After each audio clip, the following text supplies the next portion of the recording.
जय हिंद। आज का टॉपिक है गुप्तकालीन मंदिर वास्तु। मंदिर वास्तु के इतिहास में गुप्त युग, शैशव एवं बाल्यकाल है। सर्वप्रथम हमें गुप्त काल में ही ऐसे मंदिर उपलब्ध होते हैं जिनके वास्तुगत स्वरूप का विवेचन किया जा सकता है। पक्की ईंटों तथा पाषाण से निर्मित गुप्त मंदिर विकास के विभिन्न अवस्थाओं के द्योतक हैं। इन मंदिरों से यह सहज ही अनुमान लगाया जा सकता है कि यह परंपरा गुप्तों के पूर्व से ही प्रचलित थी। गुप्त काल के पूर्व से ही परंपरा चली आ रही थी, किंतु गुप्तों ने ही इसे स्थायित्व प्रदान किया। इस समय तक मंदिरों पर शिखर का भी निर्माण किया जाने लगा था। अब शिखर जो है वो मंदिरों के ऊपर निर्मित होने लगे थे। जिस कक्ष में देव मूर्ति स्थापित की जाती थी वह सामान्यतः वर्गाकार होती थी, जिसे गर्भगृह कहा गया है। गर्भगृह के समक्ष स्तंभों पर टिका हुआ बरामदा बनाया गया, जिसमें भक्तगण एकत्रित होते थे। इसे ही मंडप की संज्ञा प्रदान की गई है। बाद में मंडप के समक्ष एक अन्य लघु आयताकार बरामदा बनाया गया, जिसे अर्ध मंडप और विकसित युग में गर्भगृह एवं मंडप के पृथक बनाकर दोनों को जोड़ता हुआ एक अंग बना, जिसे अंतराल कहा गया है। गर्भगृह के चतुर्दिक उसकी परिक्रमा के लिए बरामदों का निर्माण किया गया, जिसे प्रदक्षिणा पथ नाम से संबोधित किया गया।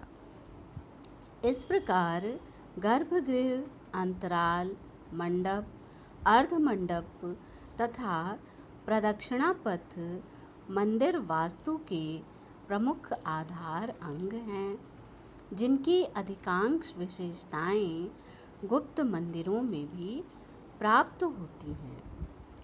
वास्तुगत विकास की दृष्टि से गुप्त मंदिरों को 5 वर्गों में विभक्त किया जा सकता है। सबसे पहले प्रथम वे मंदिर हैं जिनमें मात्र एक वर्गाकार गर्भगृह तथा उसके समक्ष 4 स्तंभों पर टिका हुआ मंडप है। उसकी छत सपाट है।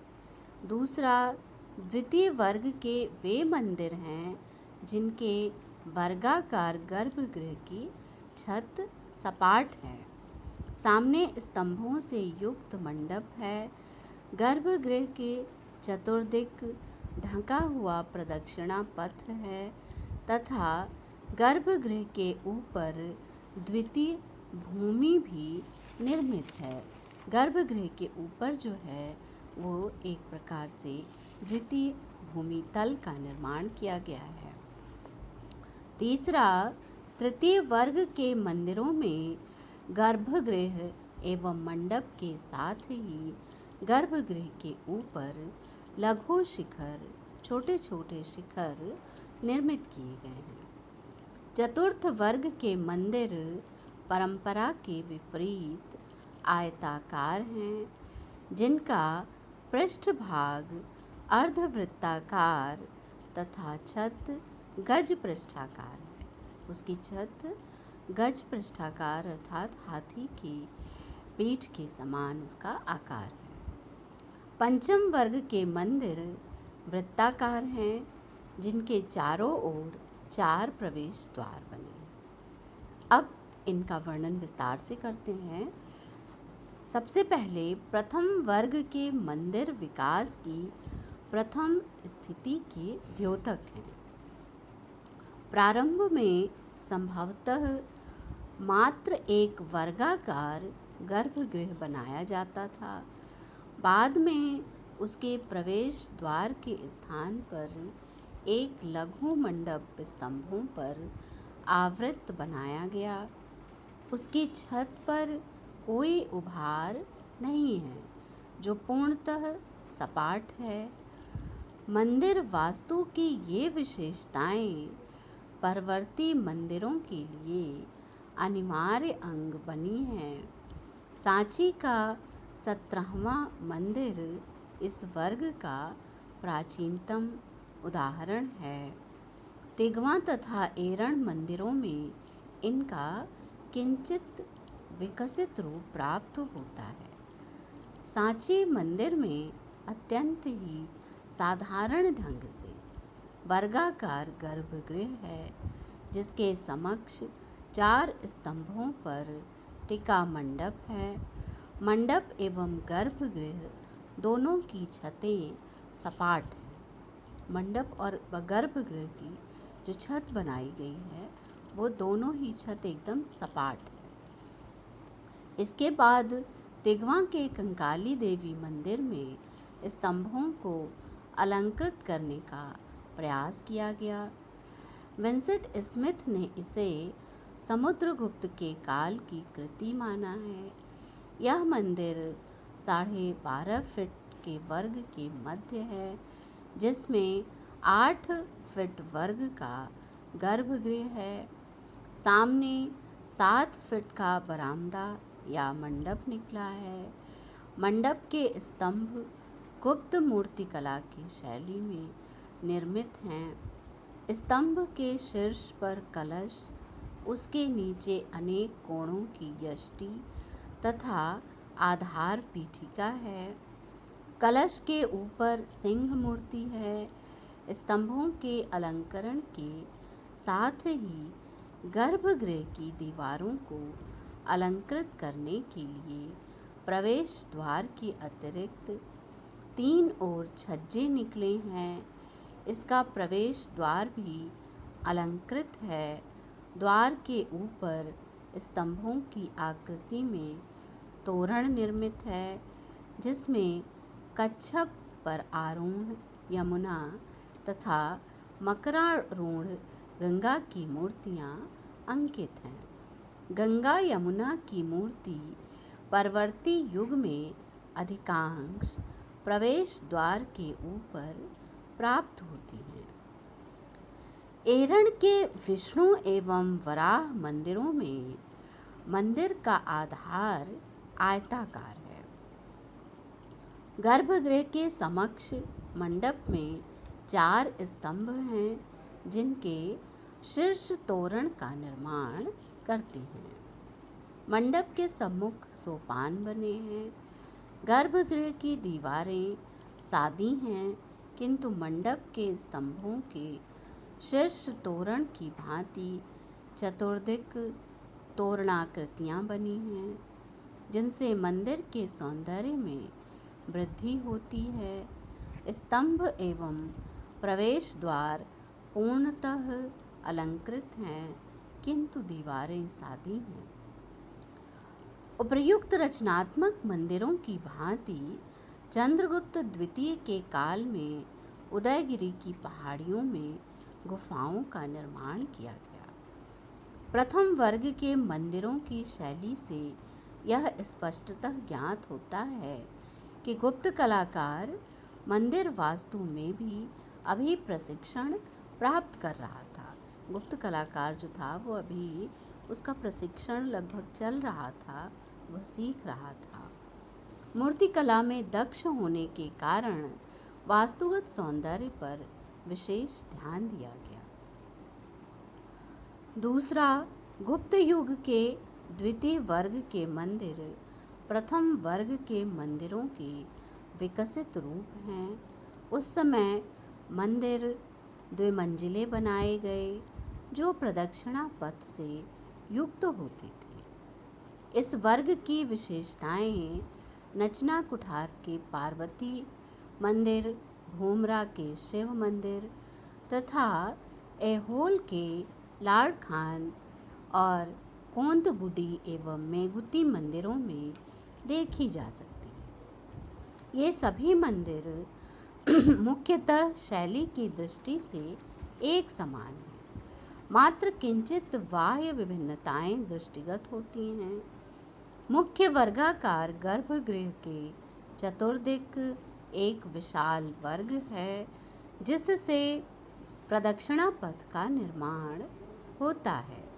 विशाल वर्ग के समक्ष खुला मंडप स्तंभों पर टिका है जिसमें प्रवेश के लिए सामने सीढ़ियां बनी हैं, जिसमें प्रवेश करने के लिए एकदम सामने ही सोपानमाला है।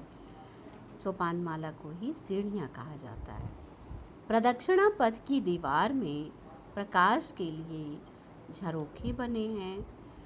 मध्य प्रदेश में अजयगढ़ के समीप नचना का पार्वती मंदिर 500 ईस्वी के लगभग निर्मित हुआ, जो द्विभूमिक है। अत्यंत ही साधारण योजना में 15 इंच के एक वर्ग के मध्य 8.5 इंच के एक वर्ग पर गर्भगृह निर्मित है।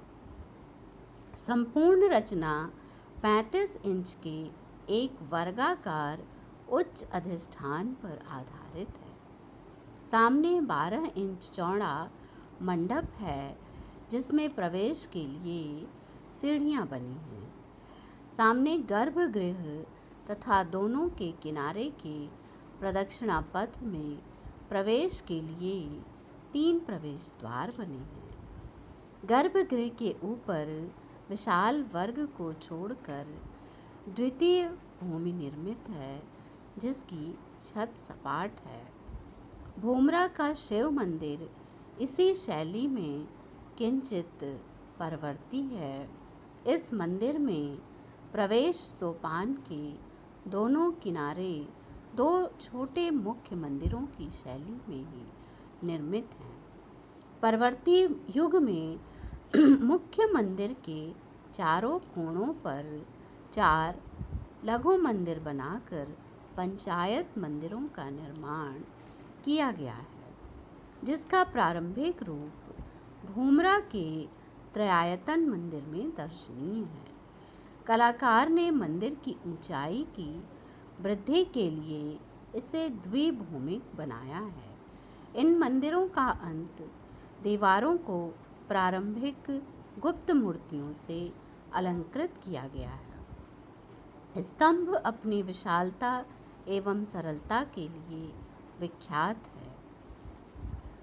तीसरा नंबर जो है वो तृतीय वर्ग के मंदिर भी प्रथम वर्ग के मंदिर के समान ही विकसित हैं।